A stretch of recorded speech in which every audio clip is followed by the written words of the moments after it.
Bona vesprada. Estava dient-li ara fa un moment a un dels nostres socis que massa vacances.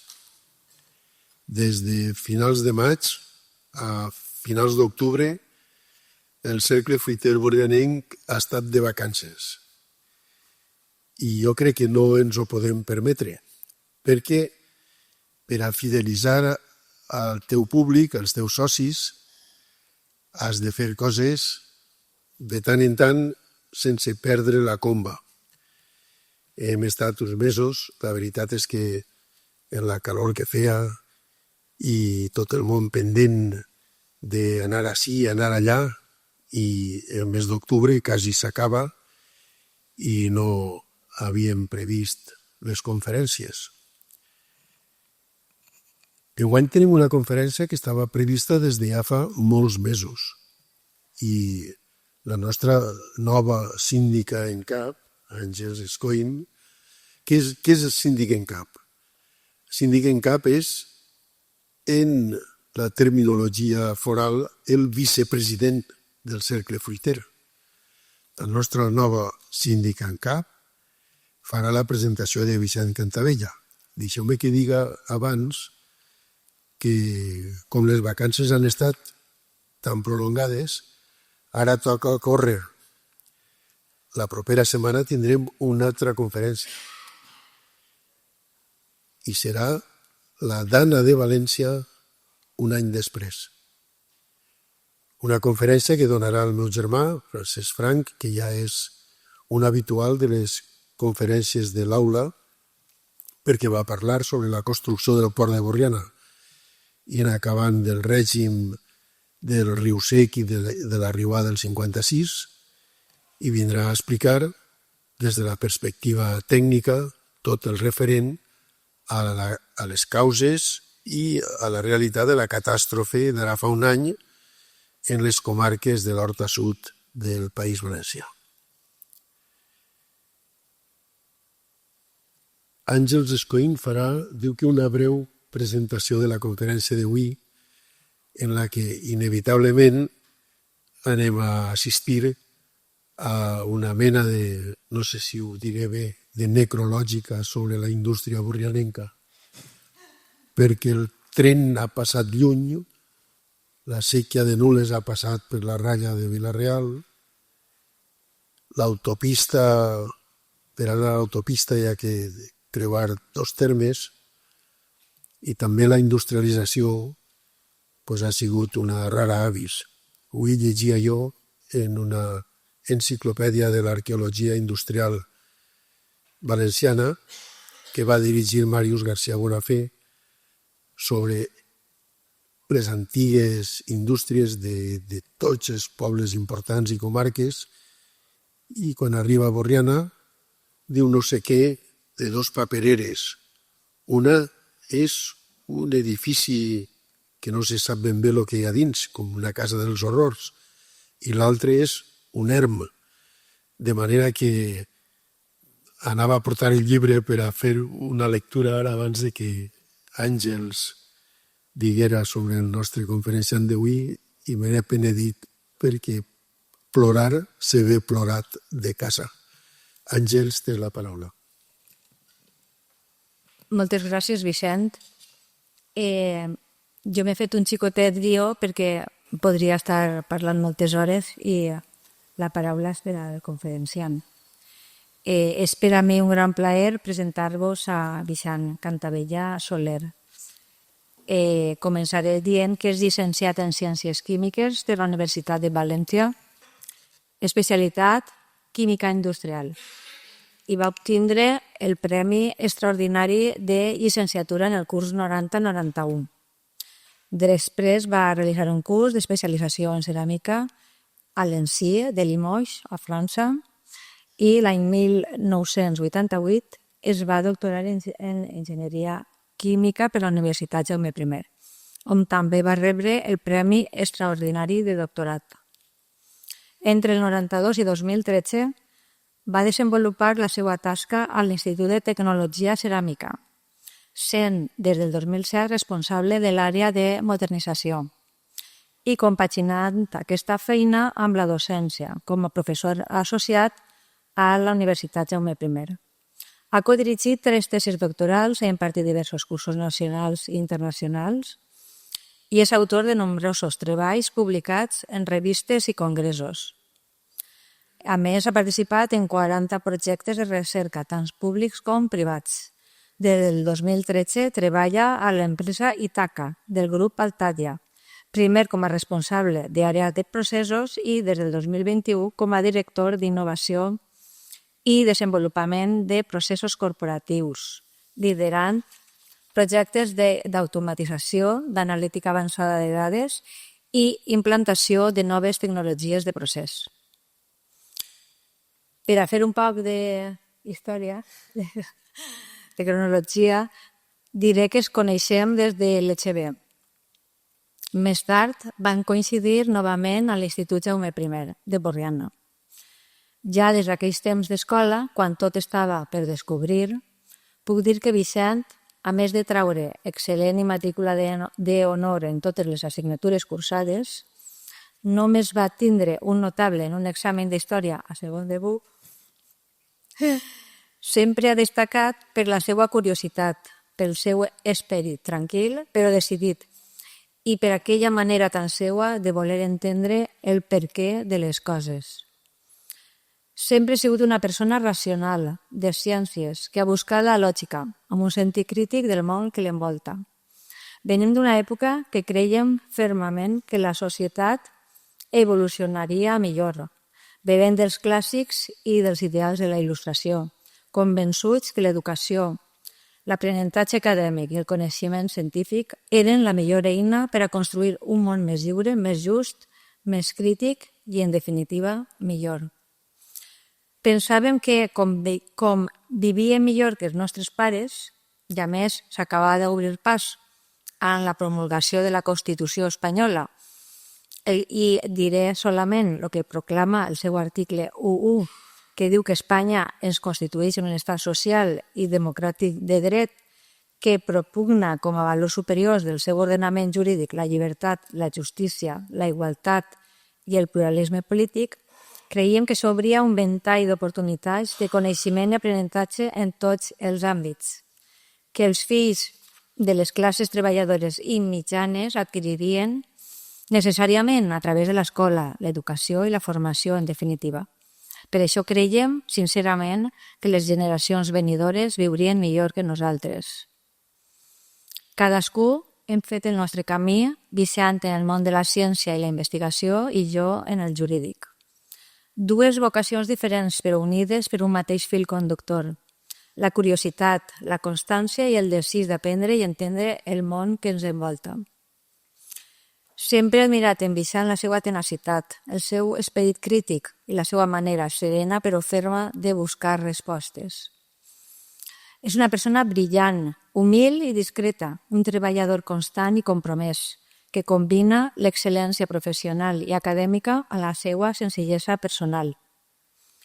Vicent és d'aquelles persones que transmeten calma i confiança, que saben escoltar, compartir i fer que els altres aprenguen a través dels seus discursos clars i concisos, de les seues xerrades, ponències i conferències, sap difondre la seva visió de la ciència i la tecnologia i mostrar com aquells avanços ajuden a millorar la qualitat de la vida de les persones i ho fa amb passió, rigor i humanitat. També és un orgull per a tots dos, i no volia deixar de dir-ho, haver estudiat en l'educació pública. Els 2 hem anat a l'escola, a l'institut i a la universitat pública. Institucions que ens han inculcat l'hàbit de la lectura, de la música, el respecte dels altres i, sobretot, la convicció que la nostra millor contribució a la societat és retornar-li allò que ens ha donat. Vicent, com a professor i després com a formador d'equips humans i de processos, ha contribuït a difondre el coneixement científic i tècnic, sempre des d'una vessant humanista, perquè els seus alumnes puguen gaudir, igual que ho fa ell, dels plaers de la lectura i de l'aprenentatge constant, sense deixar de xafar terra, perquè és important conèixer el món en què vivim i mantindre sempre l'esperit crític davant la realitat que s'envolta. Avui Vicent ens parlarà del present i el futur de la indústria ceràmica, un tema que coneix com pocs i que la nostra província ens toca molt de prop. Ens oferirà una visió àmplia, profunda i alhora pràctica, amb la mirada posada en els reptes que tenim per davant, la sostenibilitat, la digitalització, la intel·ligència artificial i, sobretot, la necessitat d'un desenvolupament industrial arrelat al territori i obert al món. Estic segura que, com sempre, sabrà fer-nos reflexionar i il·lusionar-nos amb el futur d'un sector que forma part de la nostra identitat, com a comarca i com a país. Per això, i amb una gran estima personal, és per a mi un honor sincer presentar-vos no sols un gran investigador i científic, sinó també un gran amic i una persona excepcional. Vicent, et cedisc el torn de paraula perquè avui el dia és teu. Molt bé. Aquesta presentació, la veritat és que te contractaré per a fer presentacions. Gràcies a tots els que heu vingut a escoltar aquesta presentació. La idea és parlar una miqueta de lo que és el sector ceràmic. En aquests moments jo estic treballant en el grup Altàdia. Altàdia és una marca comercial que engloba diverses empreses conegudes, Esmalglass, Frita, Itaca i Unexa, que és l'antiga divisió de ceràmica de ferro, i hi ha altres empreses índies i italianes. En l'empresa n'hi ha entorn a 3.300 persones i estem presents de 9 països, amb 32 plantes productives i 15 centres de distribució i servei postvenda. O sigui, estem en prou parts del món. Passant ja al que és la presentació, l'he dividida en una sèrie de blocs. Primer faré una xicoteta introducció, on veurem una miqueta d'història i el sector en números econòmics. Després explicaré el procés ceràmic, que és especialment interessant per a gent que no està excessivament ficada dins de lo que és la ceràmica. Parlarem d'innovació, els avanços tecnològics que han hagut en els últims anys, parlarem d'automatització, de simulació i d'un tema que està molt de moda, que és la intel·ligència artificial. A continuació abordarem els aspectes energètics i de descarbonització que afecten especialment al sector ceràmic per ser un sector que fa un ús extensiu de l'energia. I, finalment, tancarem en unes reflexions finals. Comencem en una miqueta d'història. En l'època medieval, la zona de l'actual Comunitat Valenciana ja era important des del punt de vista de la ceràmica.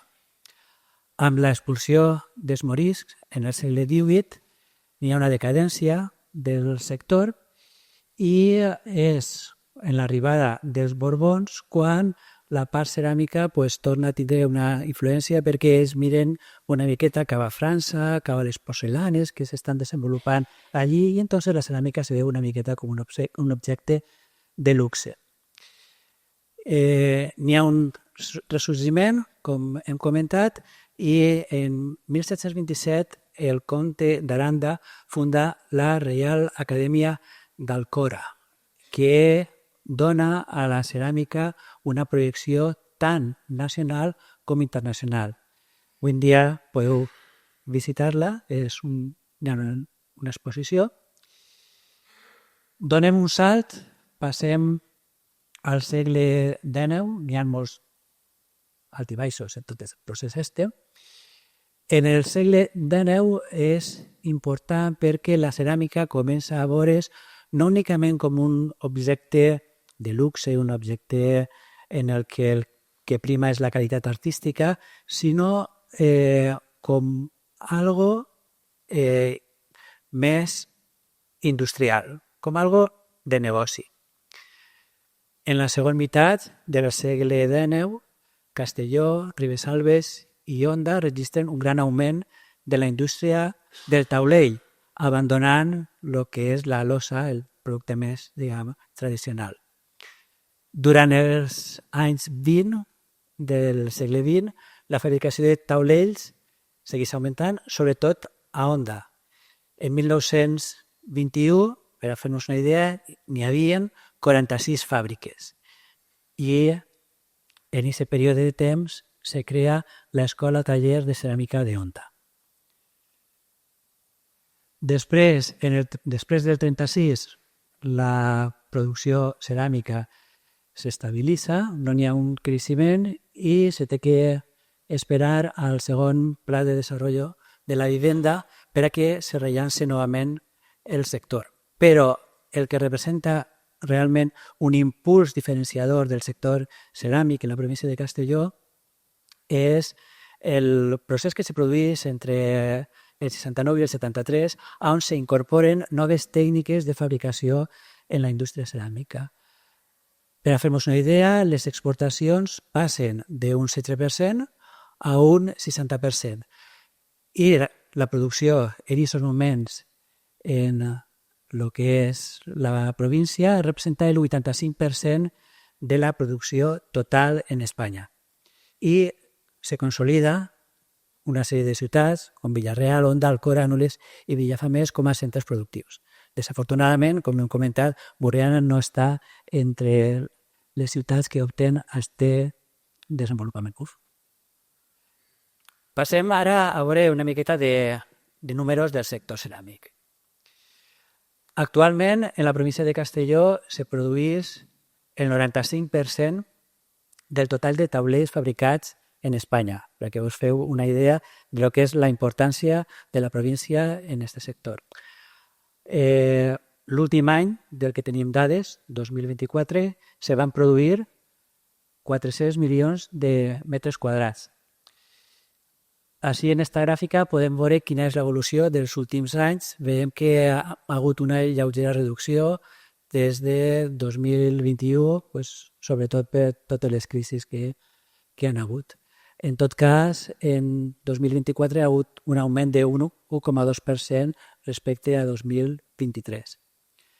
La facturació estimada en 2024 és d'uns 4.800 milions d'euros, el qual representa una baixada d'un 0,9% respecte a 2023, i així tenim l'evolució dels darrers anys. Veiem que, a pesar de que n'hi ha una baixada marcada en la producció, aquests 3 últims anys, en el que és la xifra de negoci no se veu tant. Això significa que s'està venent producte d'un valor afegit major en uns marges també més importants. De tota aquesta producció, aproximadament un 72% correspon a l'exportació. Així tenim les xifres de l'evolució de l'exportació. També veiem que hi ha hagut una baixada en aquests últims anys com a conseqüència de que el sector exterior està, diria que inclús una miqueta pitjor que a nivell nacional. Per països, Estats Units encapçala el rànquing de destinacions del producte ceràmic espanyol i des del punt de vista de llocs de treball, el sector genera uns 15.000 llocs de treball directes i posseeix el que s'anomena un efecte multiplicador de 1 a 5, el qual significa que per cada lloc de treball directe se creen algo més de 5 llocs de treball addicionals, comptant indirectes i induïts. Després tenim el sector de les fites i pigments, que són els components que s'utilitzen en la decoració dels taulells. Este sector té una facturació de 1.300 milions d'euros i exporta en torn al 70%, generant uns 4.000 llocs de treball. O sigui, són xifres realment significatives dins de lo que és la província de Castelló. Molt bé, ja hem vist una miqueta en general la història, unes quantes pinzellades, els números econòmics. Anem a passar ara a aspectes més tècnics i anem a comentar el procés ceràmic. Dins del procés ceràmic tenim diversos components. El primer que anem a veure com se fabrica són les frites. Les frites bàsicament són un vidre que s'utilitza una vegada molturat per a fer la decoració superficial del taulell. És el que li donarà aquest acabat suau, brillant o mate, en fi, totes les característiques estètiques venen donades per la frita i per els elements que se figen. El punt de partida en la fabricació de les frites és una mescla de matèries primes, bàsicament òxids, feldespats, carbonats. Aquestes matèries primes se dosifiquen en la proporció que se vol per al producte que se té pensat fabricar i a continuació se mescla. I la mescla s'envia a una tolva d'alimentació que el que fa és subministrar la mescla a un forn. En el forn se treballa a temperatures altes, 1.500, 1.650 graus, depèn de la frita en particular que se vulgui processar, i un camí està fosa, se refreda. N'hi ha dos mecanismes de refredament. El primer és fer passar aquest material a alta temperatura entre dos rodillos refrigerats per aigua, en el qual creem una làmina de vidre ja sòlid, que a continuació se trenca, i la segona opció és abocar-ho directament sobre aigua, després se seca i tenim una frita en forma de granulets. Així podeu veure una imatge de l'aspecte que té aquest material, que té la frita. Així en la part central tenim un esquema de lo que és el funcionament del forn. Bàsicament és una caixa, no és conceptualment no és complicat. Després, en els detalls, és on venen les dificultats. Però bàsicament és una caixa de material refractari. Per un costat introduïm la mescla d'aquestes matèries primeres que anem a fondre i oposat a aquesta introducció de material tenim un o diversos cremadors que aporten el calor per a que se fundisca aquest material. El material fos va desplaçant-se per dins del forn fins que cau. Així teniu una imatge d'un dels forns. En la part de l'esquerra estaria el cremador i en la part de la dreta així tindríem la tolva d'alimentació que permet introduir el material dins del forn. Per la part d'ací de baix tenim la boca d'eixida i així podeu veure-ho. El que és la boca d'eixida, això seria la frita fosa, cau en aquest recipient que bàsicament és un recipient de refredament on tenim aigua i n'hi ha un tornillo sense fi que el que fa és extraure aquesta frita a mesura que va caent dins del depòsit.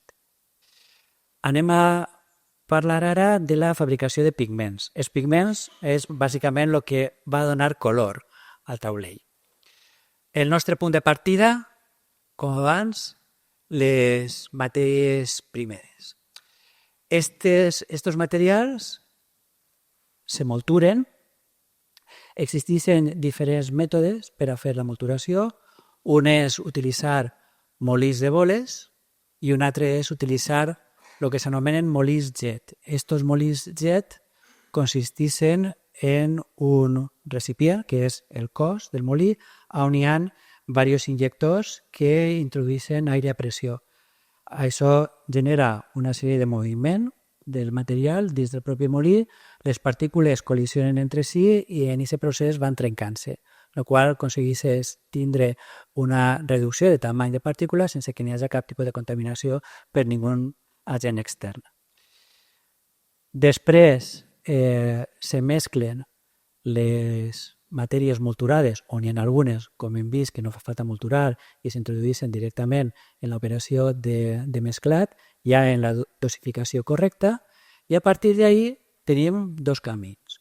Un, per a lo que són els pigments minoritaris, és fer un procés de calcinació en un forn discontinu, on bàsicament se té una sèrie de recipients refractaris, unes gasetes, on s'introdueix el material entra dins del forn, se segueix un període de calfament, de manteniment a temperatura màxima i després de refredament, i a continuació se descarreguen totes les gasetes, tots els crissols.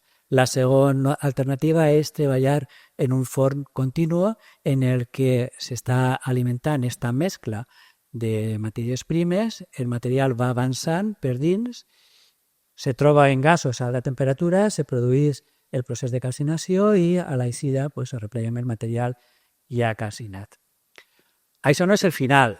Quan tenim el material calcinat, fa falta novament molturar-lo i trobem a treballar els dos equips que havíem vist a nivell de matèries primeres, molins de boles o molí jet. El molí jet, a banda de tindre aquesta característica de que no introduís cap element contaminant en el pigment, té l'avantatge de que aconseguís que les partícules siguin més paregudes unes a unes altres, que no n'hi hagi una dispersió, que no tinguem per un costat molt grosses i per un costat molt fins. Això té algunes avantatges. El color pot dependre de com fem aquesta operació de molturació. Bé, un camí ho tenim molturat, novament n'hi ha una etapa de mesclat on bàsicament s'intenta homogeneitzar diferents produccions i obtenim ja el pigment. Doncs així teniu una imatge de quin és el producte final, un negre, un blau i un groc. Ja hem vist el pigment i ara anem a passar a les tintes. Les tintes és un producte relativament nou, tindrà pocs anys, que s'utilitza molt en el que és la decoració. Bàsicament és com la tinta que podem trobar en una impressora de xorro de tinta, però en comptes d'imprimir sobre paper, es permet imprimir directament sobre un taulell ceràmic. El punt de partida així són, per un costat, els solvents i per un altre costat els additius. Solvents i additius se mesclen formant una fase líquida homogènia que conté tots els components que necessitem. Un camí ho tenim mesclat, s'ha fet el pigment o pigments que volem que tingui aquesta tinta. Un camí ho tenim mesclat, passa a un molí. En aquest cas se gasta un molí de microboles. I és molt important quin tipus de molí se gasta en este cas. Per què? Hem dit que anem a produir tintes que se van a gastar en una impressora a xorro de tinta. Les impressores a xorro de tinta tenen uns capçals en unes boquilles que són molt, molt menudes. Hem de ser capaços de molturar lo suficient per a que no n'hi hagi obturacions de les boquilles. I quan és molt, molt fi és per baix de la micra, per baix de la mil·lèsima part del mil·límetre. Podíeu pensar, doncs no res, li done canya, molture i ja està. No. Si molturem molt, el que passa en el pigment i el que passa en tots els materials és que la intensitat del color se redueix. O sigui, nosaltres podem tindre un color molt intens, el molturem molt i perd aquesta intensitat, en la qual no podem molturar massa. Tenim que molturar lo justet per a que no n'hi hagi obturacions en el capçal, però no massa perquè no se perdi la intensitat. Quan s'estava desenvolupant tota la tecnologia Inject, n'hi havia dubtes de que se poguera aconseguir aquest equilibri entre, per un costat, tindre un material que no obturara els capçals, per un altre costat, tindre un material que tinguera la suficient intensitat de color. I, de fet, durant molt de temps va haver gent i empreses que eren reàcies a utilitzar pigments en tintes. Se gastaven unes tintes que no contenien pigments, que contenien uns materials que eren solubles. Entonces, si el material és soluble, pues directament no tenim partícules. Bé, al final se va començar a treballar en aquest tipus de molins i se va aconseguir tindre una distribució que complira els dos requisits que hem comentat. A continuació, ho hem de filtrar perquè volem evitar partícules que, com hem dit, poden obturar els capçals. Se fa una dilució final per aconseguir la densitat i la viscositat que volem i finalment s'envasa. La densitat i la viscositat són importants perquè, depenent dels valors que tinga, podrem imprimir o no. És a dir, no se pot imprimir qualsevol cosa. O sigui, no podem agarrar una mescla de pigments, de solvents, i llançar-la a un capçal i imprimir. Se necessita que aquella tinta que volem utilitzar tingui unes determinades característiques perquè siga imprimible, per a que se pugui gastar com a tinta. Per això és tan important aquest tipus de controls. I per últim, anem a parlar dels taulells en si, perquè tot el que hem vist són materials que s'utilitzen en la decoració. En el cas dels taulells partiríem de matèries primes i així tenim dues opcions. Una opció és fer una molturació que s'anomena via seca, és a dir, sense afegir aigua, simplement agarrem tots els components que necessitem, els fiquem en un molí i anem molturant. La segona alternativa és afiscar aigua. Afiscar aigua, genera una suspensió, molture la suspensió, però, clar, tinc una suspensió i no necessito això, tinc que secar aquesta suspensió. Com se seca? Se seca per un atomitzador, que és un aparato en el qual jo introduïsc aquest material que vull secar, se pulveritza, s'introduïs dins d'aquesta mateixa càmera un aire que està calent, 600-650 graus, en el qual totes aquestes gotetes se sequen instantàniament, ens quedem únicament en la part sòlida i tenim uns grànuls. I aquests grànuls és el que s'anomena la pols atomitzada. Tenim que secar, però no tenim que passar-nos secant, perquè aquest material anem a gastar-lo en una etapa posterior i necessitem que tingui una certa humitat per a que sigui deformable. Per tant, així tindrem que atomitzar, però atomitzar de manera controlada, fins a la humitat que vulguem. Si anem via seca, probablement tindrem que afegir aigua fins a arribar al percentatge adequat. Tant si anem per una via com si anem per una altra via, el que fem és, en esta pols, omplim un molde, entra un punçó, compacta i tenim el material compactat ja conformat. I aquest material no és especialment resistent. Tenim que llevar tota aquesta humitat que hem afegit i que ens feia falta per a conformar la peça i tenim que llevar-la perquè en algun moment tenim que coure el material i si la humitat és massa elevada, quan s'introduïs dins del forn, directament explota. El sequem i a continuació va l'etapa de decoració. Així està ficat l'esmaltat. L'esmaltat donaria una capa base, però bé, a banda d'aquesta capa base podem aplicar determinades decoracions en determinats patrons, en fi. Això ja depèn del disseny que se li vulgui donar a la peça. Un camí la tenim esmaltada, se fa la cocció en si, que és la que li donarà les característiques tècniques i estètiques finals, i obtenim el producte. De manera molt resumida podem tindre productes que tenen una porositat molt baixa, que típicament se gasten com a paviment, i tenim productes en una porositat més alta que també habitualment s'utilitzen en el revestiment de parets.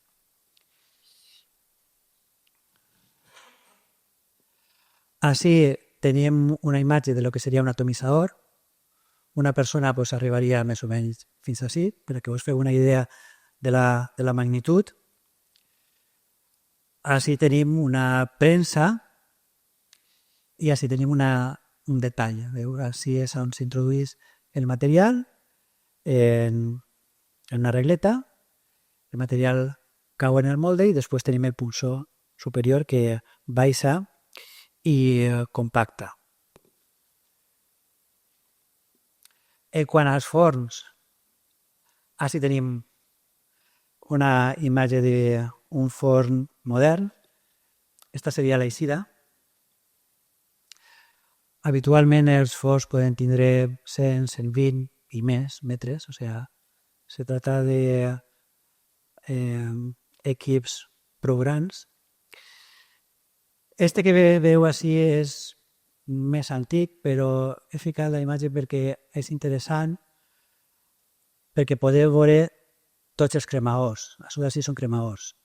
Així, com és més modern, han ficat una sèrie de panells perquè estèticament quede més bonic. La regulació d'estos cremadors se fa de manera no individual, però quasi. Hi ha una sèrie de blocs de cremadors que se poden regular de manera diferent per aconseguir dins del forn la curva de temperatura que volem per a coure el material que estem processant. Les peces avancen per damunt d'això que és un tapet de rodillos, de corrons. De fet, si algú pregunta per forns de corrons, ningú en el sector ceràmic sabrà el que és. Tots l'anomenen forns de rodillos, però diguem que el terme seria forns de corrons. Bé. Així tenim els rodaments, que són els que constitueixen el suport dels rodillos. Així veiem els rodillos i, bàsicament, els rodillos el que fan és anar girant i el material que tenim així damunt va avançant dins del forn i se va sometent a tot el procés tèrmic.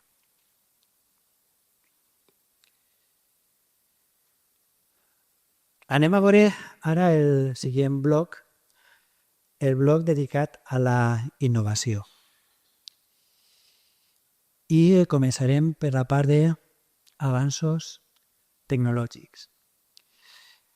Les innovacions poden classificar-se d'acord a diversos criteris. Per exemple, innovacions a nivell de productes nous que se van traient, innovacions a nivell de procés. A vegades les innovacions dins del que és procés van lligades a innovacions de producte. Se vol fer un producte nou, no se disposa de maquinària per a fer aquest producte, doncs bé, se desenvolupa la maquinària per a poder fer aquest producte. Hi ha innovacions també a nivell de màrqueting, com transmetre la idea de que un producte és especialment atractiu per a poder arribar al mercat. Ahí n'hi ha molt de tema d'estratègia i, per últim, a nivell d'organització de l'empresa i de les tasques. Jo vaig a concentrar-me en la part de producte i la part de procés. Dins d'innovació també volia donar algunes pinzellades de la diversificació.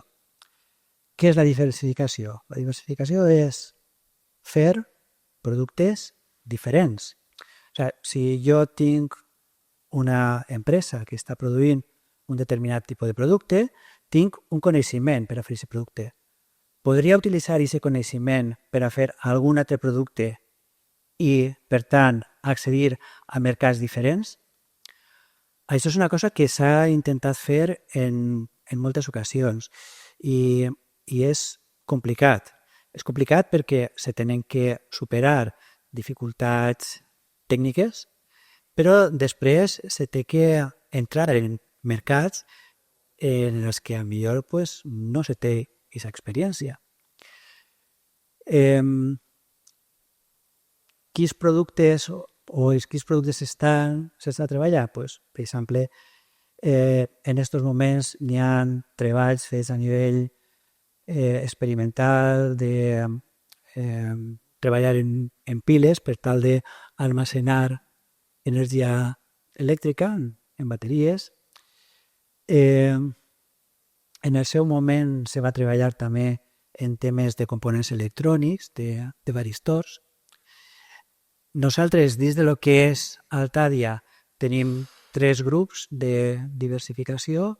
Un que treballa en temes de materials per a la construcció, és a dir, de desenvolupar tintes, però no per a productes ceràmics que després se someten al procés de cocció, sinó productes ceràmics que no se someten a cocció, tipus, per exemple, formigons o fibrocement.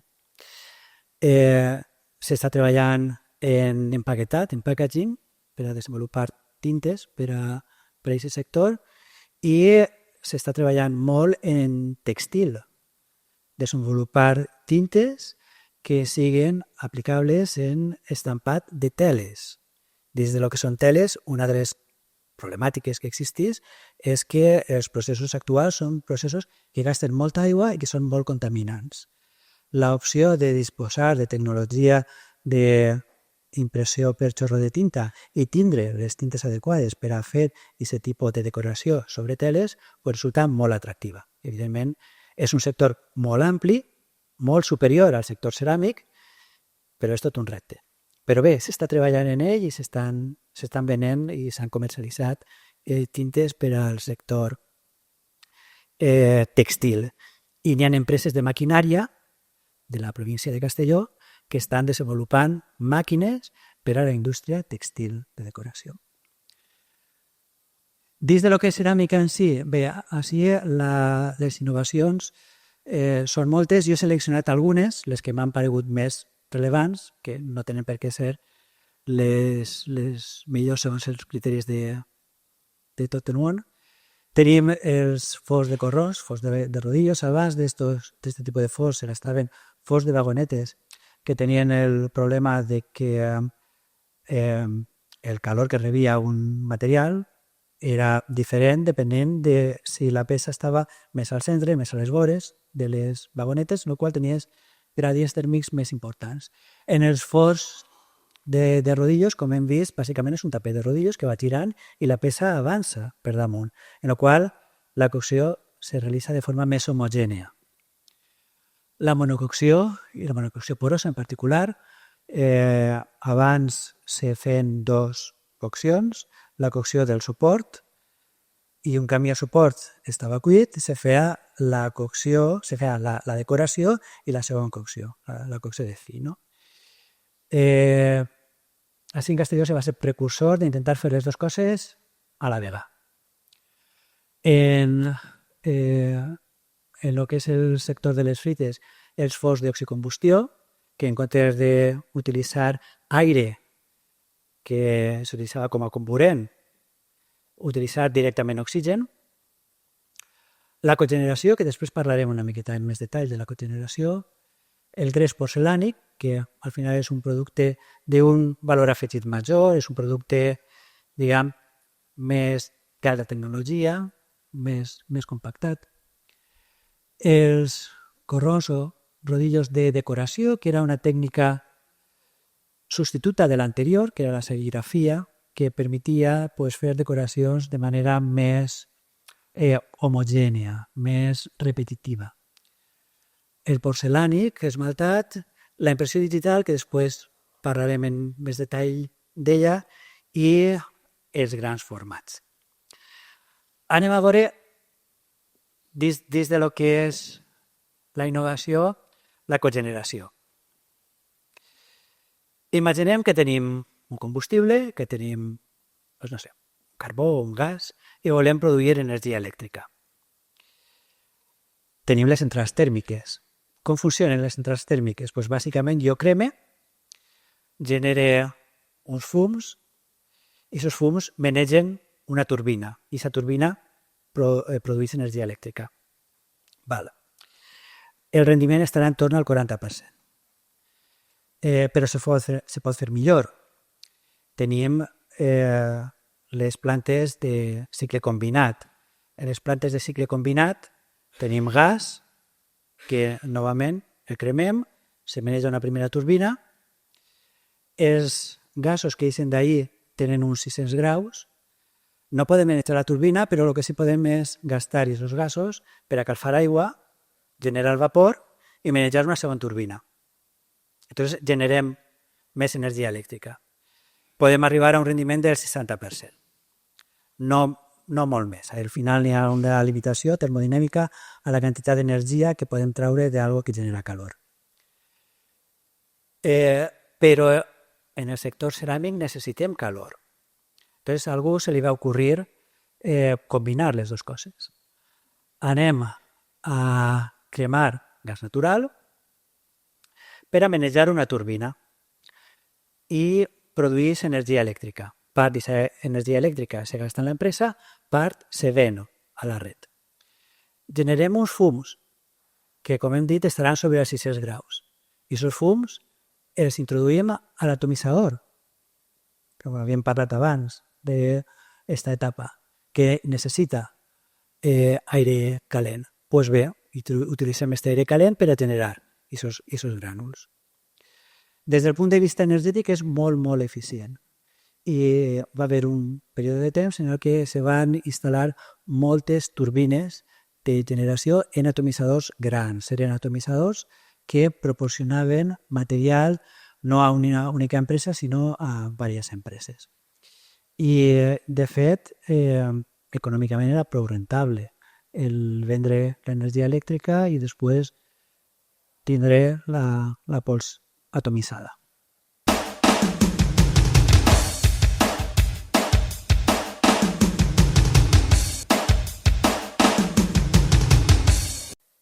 Lo siguiente de lo que volia parlar era la impressora de taulets.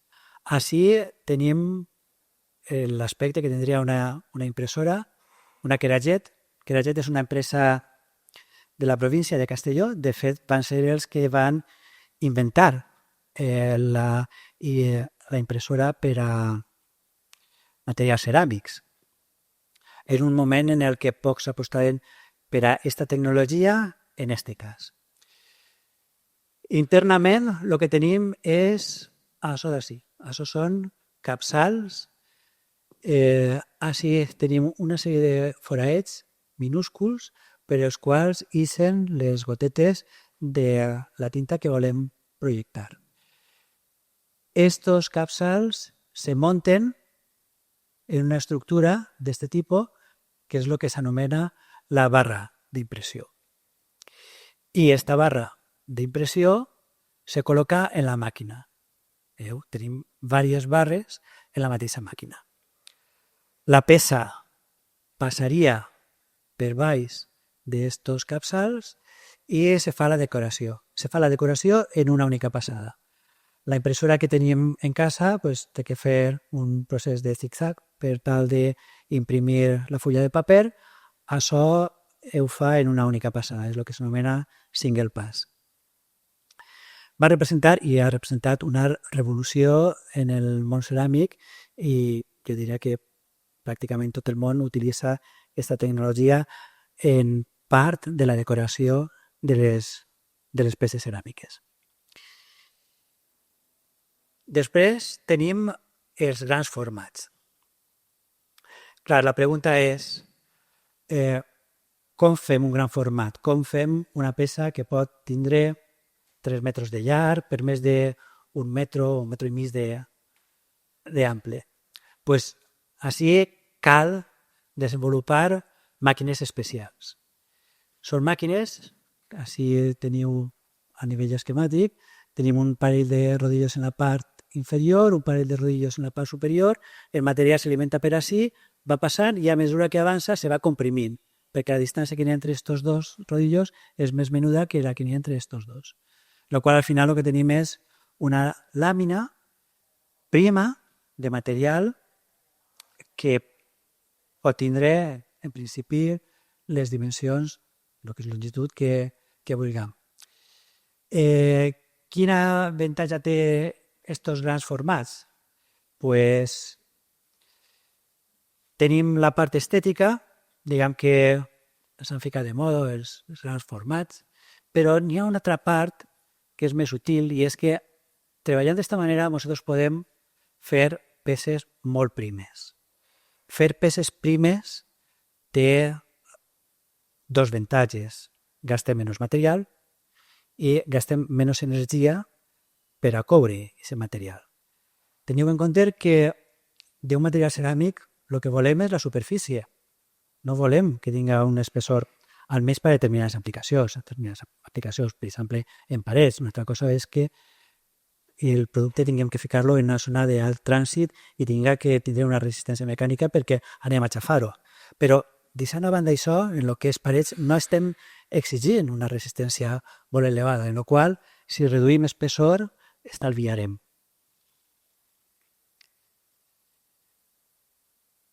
Val. Anem a passar ara al tema d'automatització. Tots els equips tenen ja una automatització incorporada. Així el que anem a parlar són d'evolucions tecnològiques de determinats processos que s'han fet així a la província de Castelló per a tindre més controlat el que és el procés. Anem a veure l'operació de molienda en continu. N'hi ha dos tipus de molienda, la discontínua i la contínua. En la contínua el que fem és introduir els materials que volem molturar per un costat. El molí va girant, a mesura que el material va avançant se va molturant i a l'eixida el que tenim és el material ja molturat. Què volem controlar d'aquest material molturat? Pues volem controlar que el tamany del material sigui adequat i volem controlar que la densitat i la viscositat siguin les que nosaltres volem. Solució? Pues bé, anem a ficar un equip que ens mesura en continu la densitat i un altre que ens mesura en continu la viscositat. Ho fiquem així a l'eixida i si veiem que n'hi ha alguna desviació, pues actuem a l'entrada. Per exemple, si veiem que la densitat puja és perquè falta aigua, pues el que farem és incrementar la quantitat d'aigua. Esta és una fotografia d'un molí en continu real en el sistema de regulació que se va modificar. I així tenim dos gràfiques. La primera, la de l'esquerra, ens mostra l'evolució de la densitat al llarg d'un període de 12 hores. Serien dades reals, el qual veieu que així tenim un canvi. Passem de 1750, 1740 a 1780. Si introduïm el sistema automàtic, tenim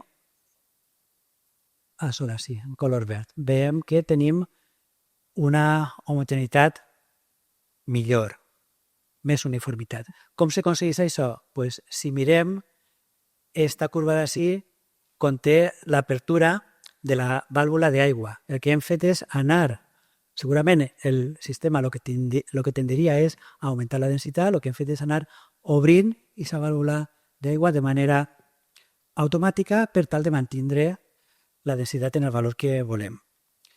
Un pot pensar que és un sistema senzill, i realment és un sistema senzill. La dificultat està en trobar el sensor adequat que permetisca treballar de manera fiable en continu.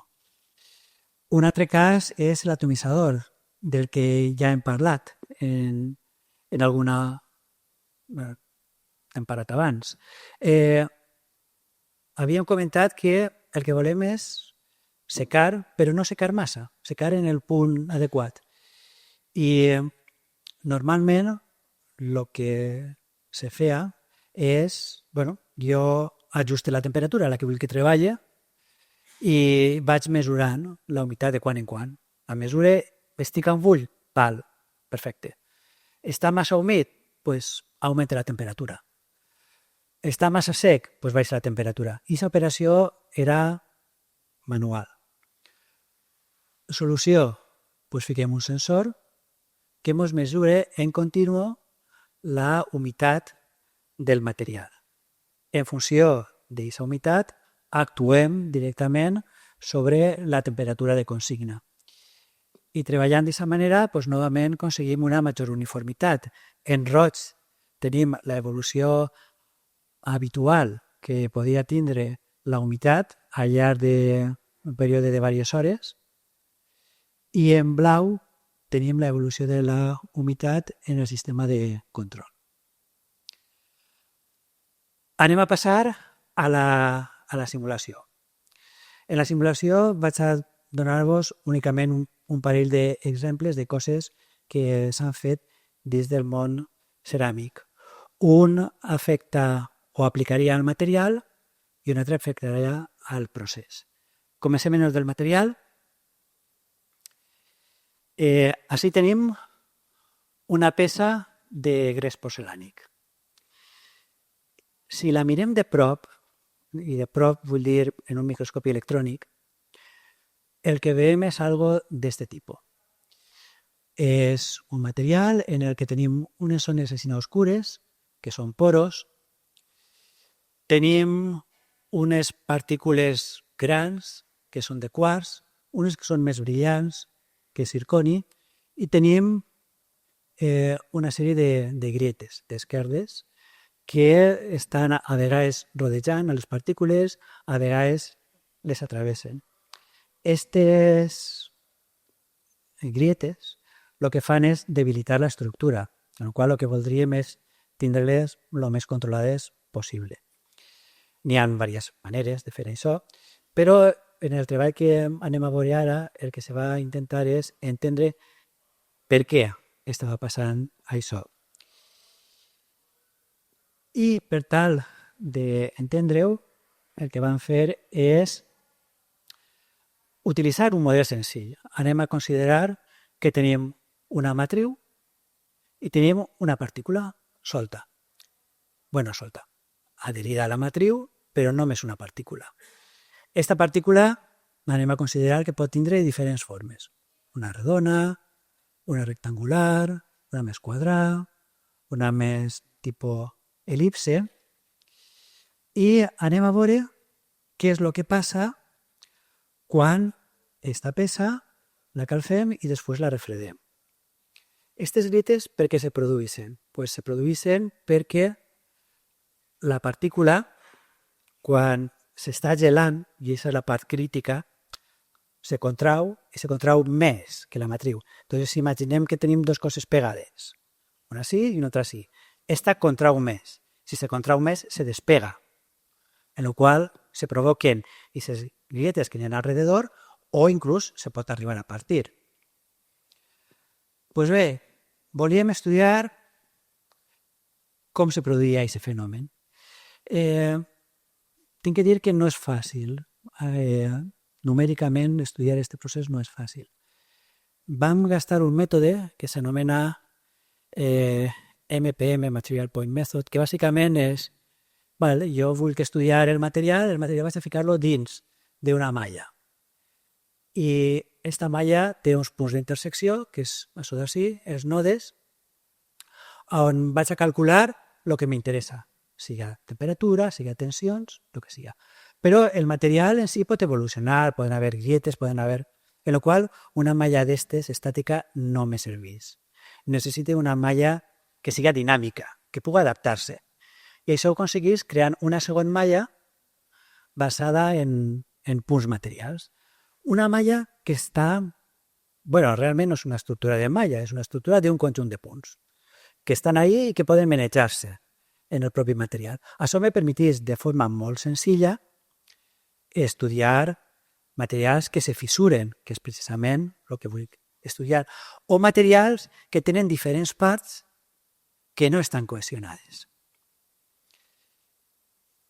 Per exemple, podríem intentar simular la neu. En la neu tenim una sèrie de copos que poden separar-se, poden juntar-se. Treballant en els paràmetres del model, puc tindre un comportament de la neu d'aquest tipus. Se queda part així, perquè hi ha una certa cohesivitat. En uns altres se mos queda més net. El qual és un mètode útil per a simular més coses. És un mètode útil per a fer pel·lícules. Entonces, así tenim a Christoph de Frozen fer un forat en la neu i així tenim a Elsa que està fugint d'Arendelle. La simulació de la neu en Frozen se va fer utilitzant este mètode, l'MPM. Igual és interessant la reflexió perquè a vegades pensem que el món són coses tancades, que una cosa és la ciència, una altra cosa és pues, les pel·lícules d'acció, una altra cosa... I a vegades hi ha coses que estan interconnectades. ¿Vale? Simplement com a reflexió, no, de l'ús de determinades tècniques de simulació. Se gasten més, no únicament esta. Val. Tornant a les nostres particuletes, pues, gastant aquest mètode podem traure quina és la distribució de les tensions. En roig significa que n'hi ha més tensió, en groc i verd que n'hi ha menys tensió, i podem comparar el resultat de la simulació en el que observem experimentalment. Entonces veiem que són capaços de reproduir les esquerdes, les grilletes que apareixen alrededor de les partícules, a través de les partícules, les que veiem en els cantons de determinades partícules més quadrades i les que són així allargades pues, que tenen grilletes una miqueta per totes bandes. En el qual són capaços de simular aquest tipus de comportament. En procés vaig a comentar-vos un altre mètode, el Discrete Element Method, el DEM, és bàsicament un model en el qual simulem les partícules de manera individual i veiem com interaccionen entre elles. Així el que se volia era simular el procés de prenat del molde d'una premsa. Això simula la pols atomitzada de la que hem parlat. Així tenim la tolva d'alimentació. Aquesta tolva d'alimentació el que fa és descarregar en este carro que se desplaça cap a la dreta omplint això d'ací que és el molde. Entonces podem ficar així diferents tipus o diferents colors representant les diferents grànuls, els diferents grànuls que tenim i veure com s'estan distribuint. Podem fer això inclús més realista, considerant milions de grànuls que estan omplint un alveolo. Són processos d'hores i hores de càlcul d'ordinador, però ens aporten informació interessant. Quina informació ens aporten? Per exemple, jo podria simular que tinc un alveolo de càrrega o una configuració diferent de les alveoles de càrrega i veure com, depenent de la disposició que tinga en aquestes tolves, puc omplir d'una manera més homogènia o d'una manera menys homogènia. I com sé si és més homogènia o menys? Doncs bé, la peça, un camí, prensada, puc analitzar-la. Això és el resultat de l'anàlisi per raig X de la distribució de densitat d'una peça. En la qual podem veure que el mètode ens permet simular el comportament de l'operació de prensat i ens permeteix, per tant, accelerar tots els processos. Per últim, dins de lo que és innovació, anem a parlar de la intel·ligència artificial. Així tenim que parlar en primer lloc de la digitalització. Novament, cal fer alguna menció a la tecnologia Inkjet perquè va suposar una espenta a tot el que té a veure digitalització, perquè la tecnologia Inkjet el que es permet bàsicament és jo tinc un arxiu que correspon al material que vull fabricar, al model que vull fabricar, el carregue i la impressora me'l trau. No tinc que preocupar-me d'ajustar la radiologia de l'esmalt, no, perquè la tinta ja me ve prefabricar. Simplement la boque en la... Bueno, simplement. És una manera una miqueta simplista de veure les coses, però simplifica molt tot el procés. Dins de la digitalització tenim també els desenvolupaments en el que és la internet de les coses, que ha permitit tindre sensors cada vegada més econòmics i més miniaturitzats, els sistemes escala, que es permeten arreplegar una gran quantitat d'informació, i l'analítica de dades. L'analítica de dades associada a tot el desenvolupament de ferramentes i d'ordinadors es permetís treure conclusions a partir de la recollida d'una gran quantitat de dades. En lo que respecta a la intel·ligència artificial en si, pues, es permet optimitzar processos, s'utilitza en control de qualitat acoplada a la visió artificial, es permet fer el manteniment predictiu de determinats equips. S'està aplicant en disseny, ara veurem un exemple, i s'està aplicant també a la gestió de dades i d'informació. Si tenim un conjunt d'arxius, de documents que contenen dades, a vegades buscar la informació en aquestes dades és complicada. Doncs bé, si tot això ho emmagatzemem en un sistema d'intel·ligència artificial en el que se pot fer búsqueda per diferents prompts que diuen, podem obtindre aquesta informació de manera molt més senzilla. A mi m'agrada fer sempre una puntualització, no? Té tant d'èxit que a vegades això és un problema i pensem que la intel·ligència artificial se pot aplicar a tot. Entonces, val la pena recordar un titular que apareixia en El País, però que és realment un informe del MIT que diu que el 95% dels pilotos empresarials d'intel·ligència artificial generativa fracassen. La intel·ligència artificial és molt útil, però això no significa que ho pugui fer tot. Hem de ser crítics a l'hora d'utilitzar la intel·ligència artificial. Coses que se poden fer, pues, n'hi ha una empresa que se dedica a la creació de dissenys de peces basats en intel·ligència artificial generativa. Pues bé, ja no cal comprar pedres naturals, escanejar-les i després produir-les, sinó que jo puc generar el patró que vulga i després produir-lo. Detecció de defectes. Pues bé, tenim des de sistemes més senzills, com una simple càmera que està muntada en línia i que detecta defectes, a sistemes una miqueta més complexos, més compactes, que detecten defectes a abans de cocció. Este seria abans de cocció. I sistemes que fan el mateix després de la cocció. Aquests sistemes ajuden a fer la classificació. Abans la classificació era una operació manual, n'hi havia unes persones que estaven mirant taulell a taulell si estava bé, si estava mal, quin efecte tenia. Ja no és necessari. Tenim un sistema d'estos, el sistema detecta si la peça està bé o està malament.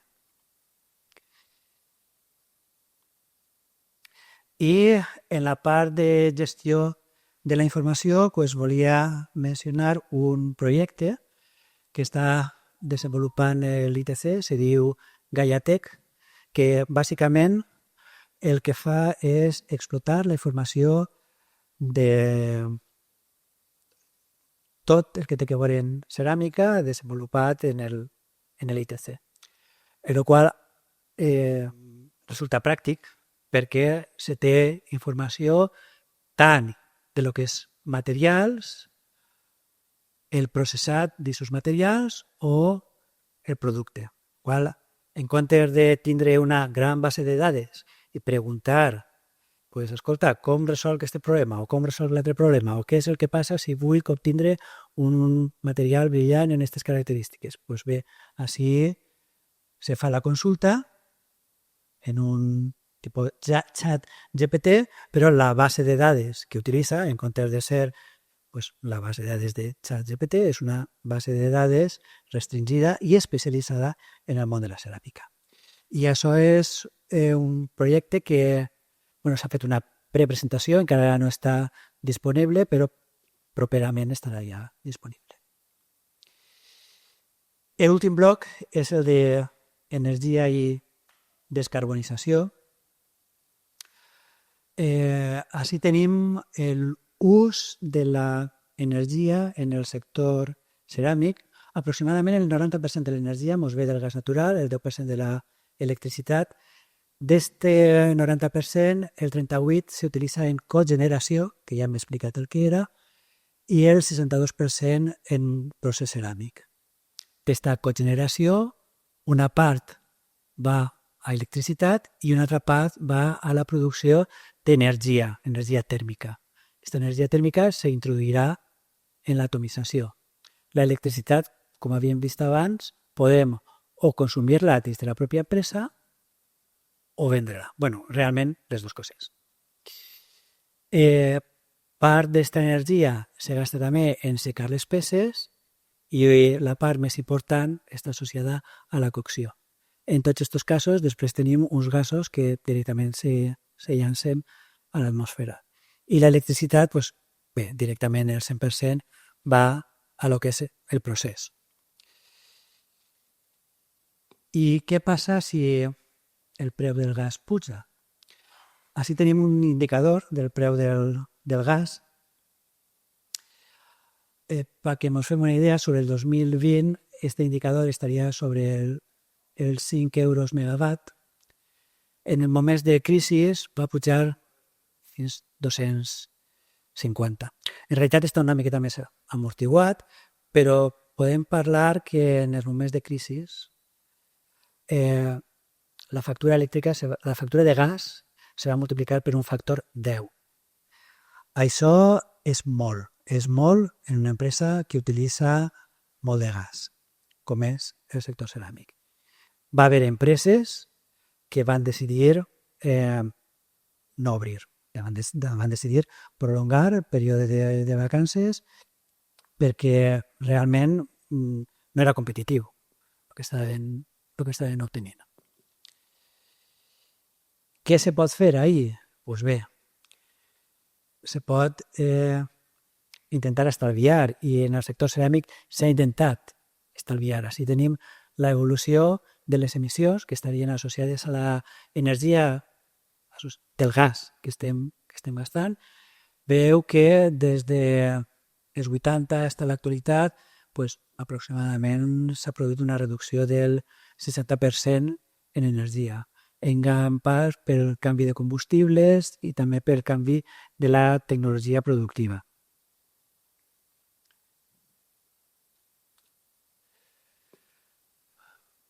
Però l'objectiu és que en 2050 tenim que tindre 0 emissions. Què podem fer? Sobre què podem actuar?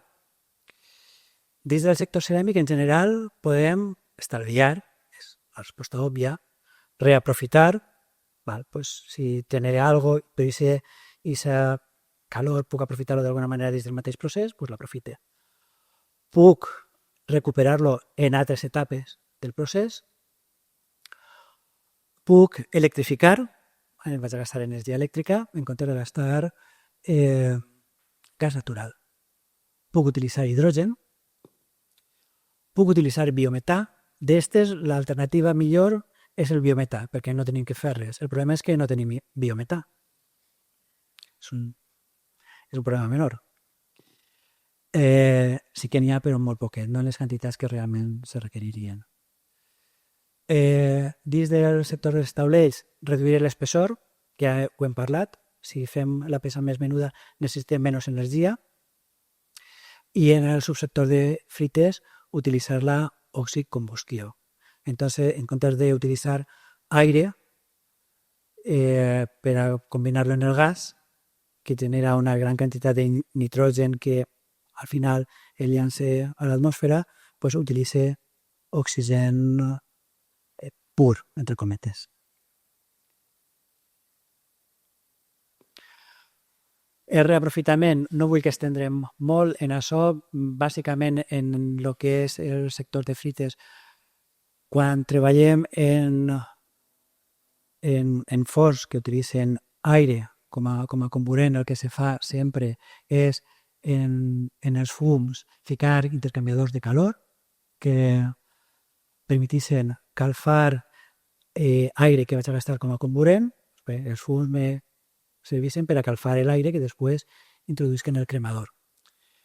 Si no gaste aire que vaig a oxicombustió, doncs bé, també hi ha una empresa que està treballant, una empresa que se diu Ingeneo, que ha desenvolupat un sistema, el LoxiEco, que utilitza precisament els fums per a calfar, en aquest cas, com no tenim aire, el que fa és calfar gas natural i calfar l'oxigen, el qual també tenim un cert estalvi.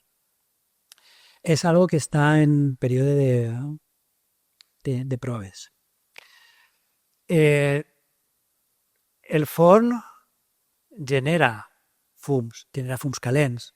Una opció que tindria és que els fums es passe a un intercanviador en el qual cal fer oli.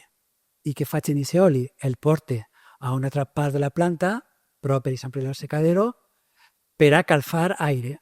I aquest aire el gaste per a secar les peces. En el qual estic secant les peces en l'energia que trac del forn. És un sistema un poc més complex, però és un sistema que a priori me permet aprofitar energia. Electrificació.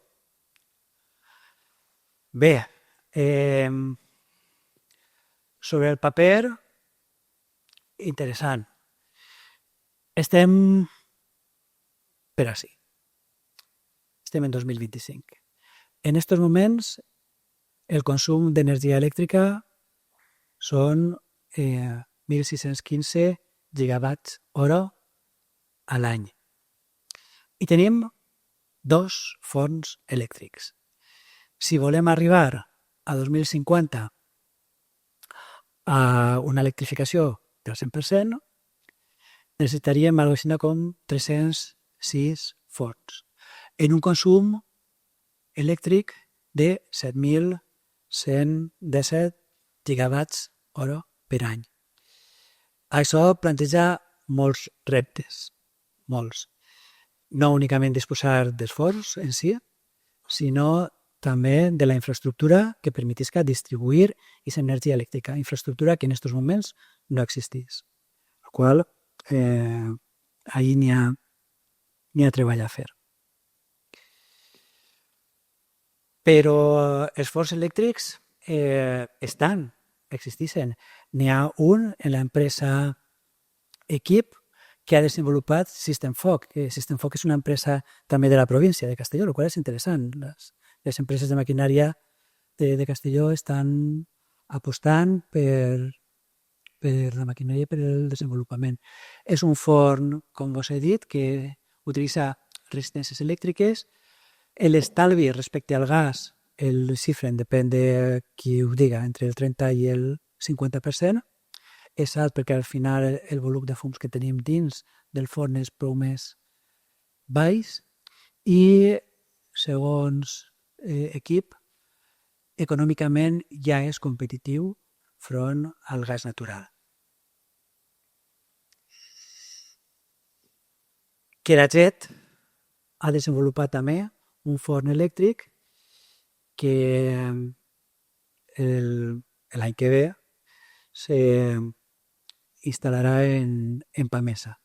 És un forn més gran, és un forn que té 100 metres i, bueno, segurament serà l'inici d'una sèrie. Hidrogen. La idea de l'hidrogen és, bé, jo tinc un problema perquè estic generant diòxid de carboni, és CO2. Si en comptes de cremar gas natural crema hidrogen, genere aigua.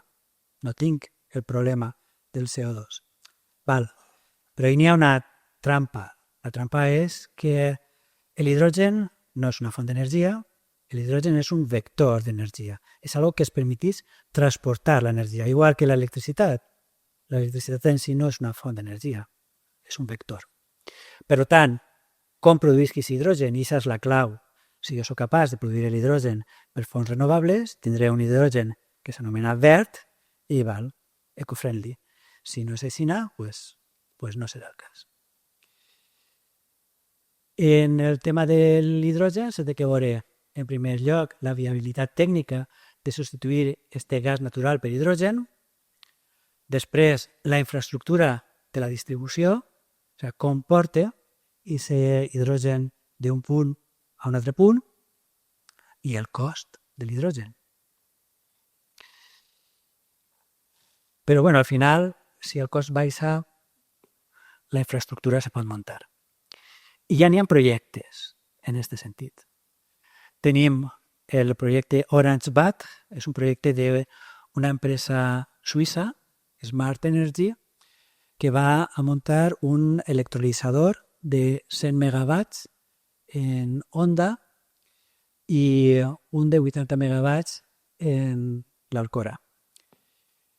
La inversió és de 185 milions d'euros i se té previst que estigui en marxa en més de 2028. En onda estaria la part de l'electrolitzador, o sigui, allí arribaria la corrent elèctrica, se faria l'electròlisi de l'aigua, se generaria l'hidrogen i després n'hi hauria un hidroducte que aniria des de Onda fins a Villarreal i donaria accés a l'hidrogen a les empreses que estan en aquest eix. I tindríem algo paregut en un cert temps posterior en Alcora, de 80 megawatts. I tenim BP. BP està dins de lo que és la iniciativa HiVal de generació i distribució d'hidrogen. Té previst construir un electrolitzador de 200 megawatts en la partida del Serrallo, que és on estan, i en una primera fase un electrolitzador de 25 megawatts.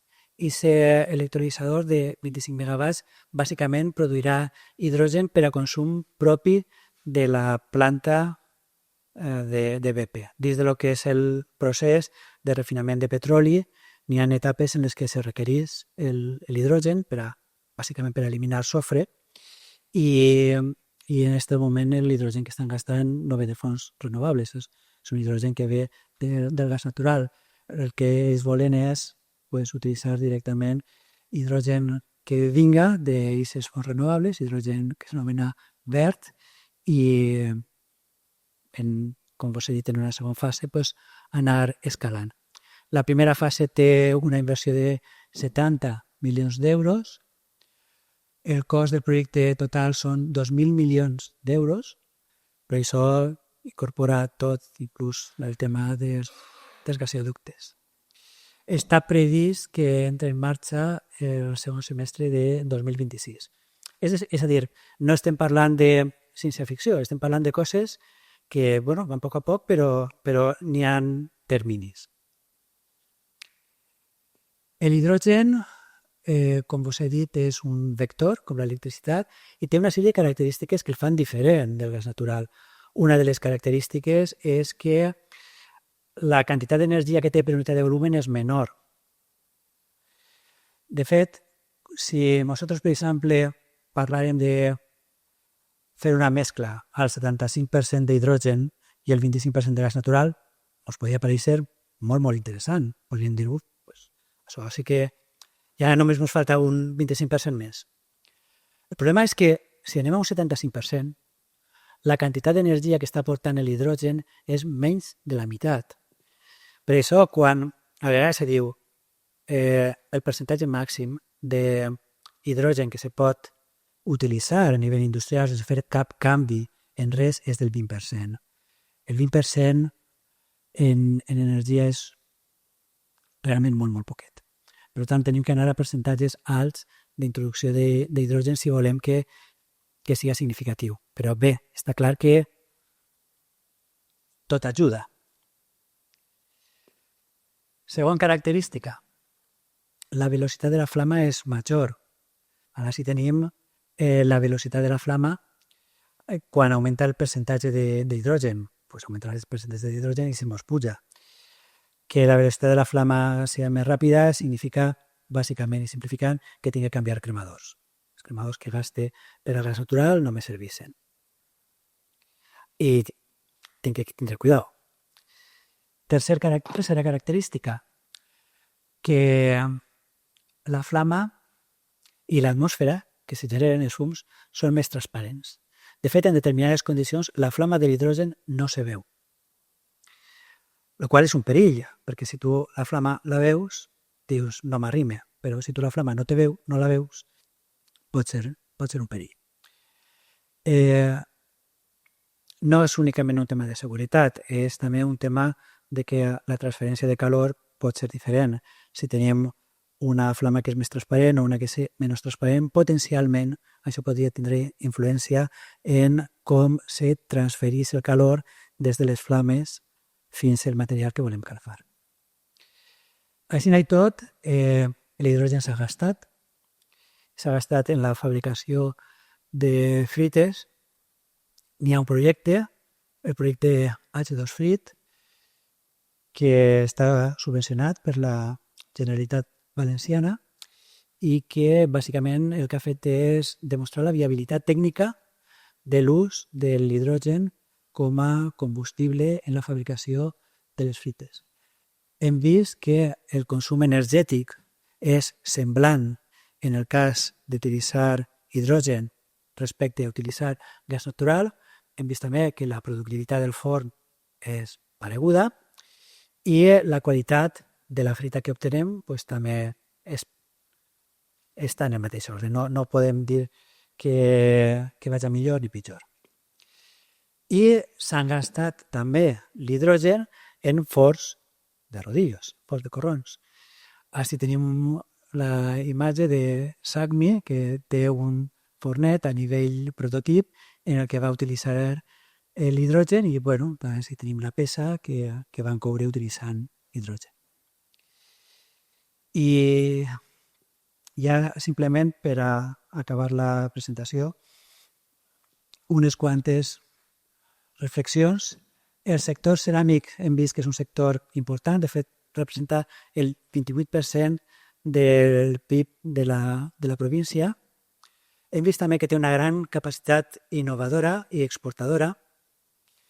És un cas d'èxit, és un clúster que ha intentat replicar-se en altres llocs i que realment té èxit perquè hi ha una combinació de factors que no sempre és fàcil trobar de manera simultània. No? Tenim empreses que col·laboren, fabricants de taulells, de colorificis, que són els que fabriquen les frites, els pigments i les tintes, i empreses de maquinària. Tenim centres d'investigació com l'UGI o l'IDC, tenim associacions empresarials, fabricants de frites, de taulells, de maquinària i l'associació de tècnics ceràmics. Tenim centres de formació que fan que el personal que treballa en les empreses sigui personal qualificat, però el sector també té reptes per davant. Tenim la competència d'altres països que tenen costs menors, sobretot cost d'energia, cost de mà d'obra. Tenim el repte de la transformació tecnològica, la digitalització, l'automatització i la intel·ligència artificial.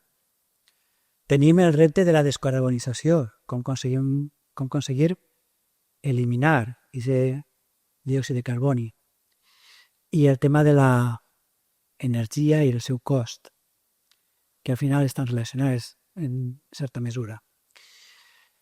En tot, i això pense que podem mirar el futur en optimisme. No res, moltes gràcies per l'atenció.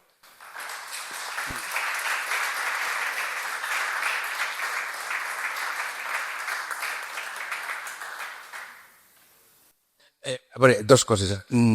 Donar-te l'enhorabona per un costat per la conferència magnífica, clar, i també per tota una vida dedicada al món de la ceràmica, Vicent. I ara la pregunta, que no és tant una pregunta com una provocació. Les plantes d'hidrogen verd que ens venen al Cora, Serrallo o Onda, d'on pensen treure l'electricitat? Perquè els meus amics ecologistes han aconseguit paralitzar el projecte de la línia de molta alta tensió del Maestrat i pareix que per així també n'hi ha molta oposició a les plantes solars. No sé d'on pensen treure l'electricitat que fa falta per a produir tot aquest hidrogen. A veure, el del Serrallo és un treball en col·laboració amb Iberdrola, en el qual vull pensar que aquest tema el tindran... Vull pensar-ho. De fet, les obres han començat ja. Allí ja estan fent manejament de terres i de més per a construir la planta. Els altres, Spark Energy, quan hem parlat amb ells, sempre han comentat que bé, això en principi no tenien massa problema, es preocupava més el tema de que l'hidrogen realment fora verd i per a que fora verd pues, tenen que aconseguir els drets el certificat, no? Com a que aquesta energia elèctrica és d'origen renovable.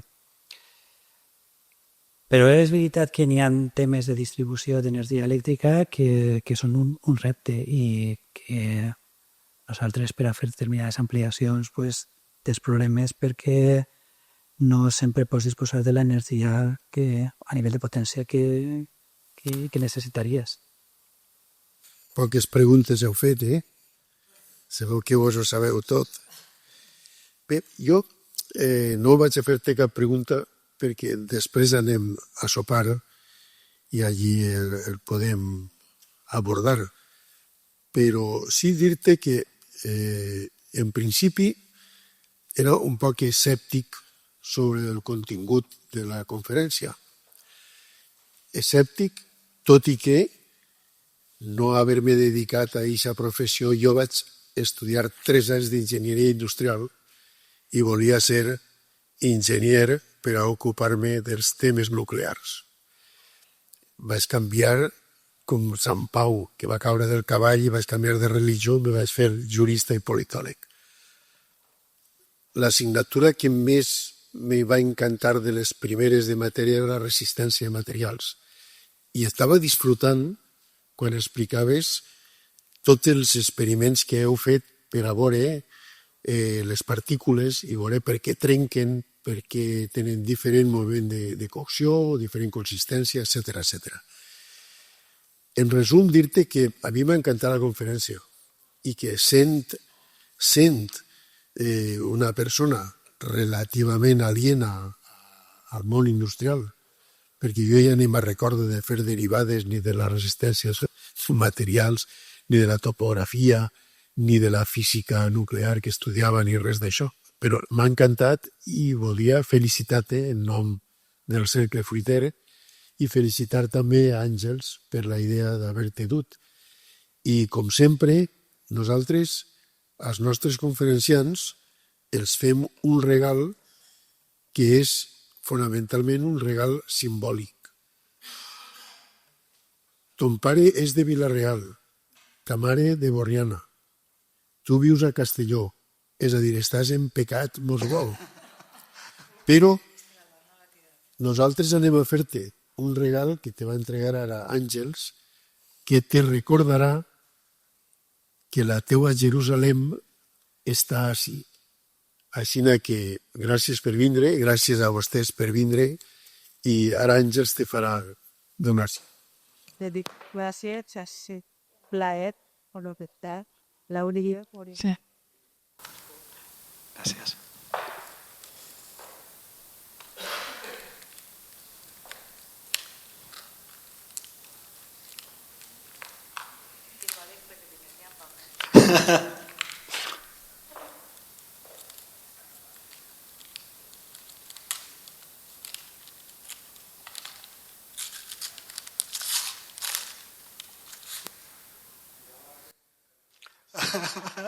No se trenque.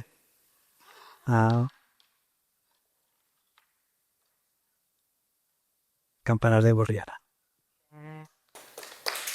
Moltes gràcies.